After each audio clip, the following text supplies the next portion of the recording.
High, বর্ষাকাল চলে এসেছে আর এই সময় গাছের বিশেষ যত্ন নেওয়া খুবই প্রয়োজন। কারণ এই সময় পোকামাকড় এবং ফাঙ্গিসাইডের আক্রমণ খুব বেশি পরিমাণে হয়। আর দেখো, 2 দিন বাড়িতে ছিলাম না, আমার গোলাপ গাছটার কি অবস্থা হয়েছে।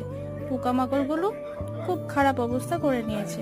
তাই ও আজ গাছের পাতাগুলো ভালো করে পরিষ্কার করে দিয়ে পুরো গাছটাতে কিছু পরিমাণে ফাঙ্গিসাইড স্প্রে করে দেবে।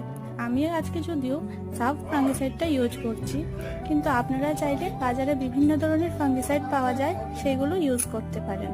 তো গাছের কাটা ডগাগুলোতে ও কিছু পরিমাণে ফাঙ্গিসাইড লাগিয়ে নিচ্ছি, যাতে ব্যাকটেরিয়ার আক্রমণ কম হয়। তাছাড়া 1 লিটার জলের মধ্যে 1 চামচ ফাঙ্গিসাইড নিয়ে ভালোভাবে মিক্স করে পুরো গাছটার মধ্যে ভালো করে স্প্রে করে দেবে। এতে করে গাছে পোকামাকড় আক্রমণ কম হবে এবং গাছের বৃদ্ধি খুব ভালোভাবে হবে। আগের মতো ঘাসটা ঝাঁকড়া হয়ে উঠবে।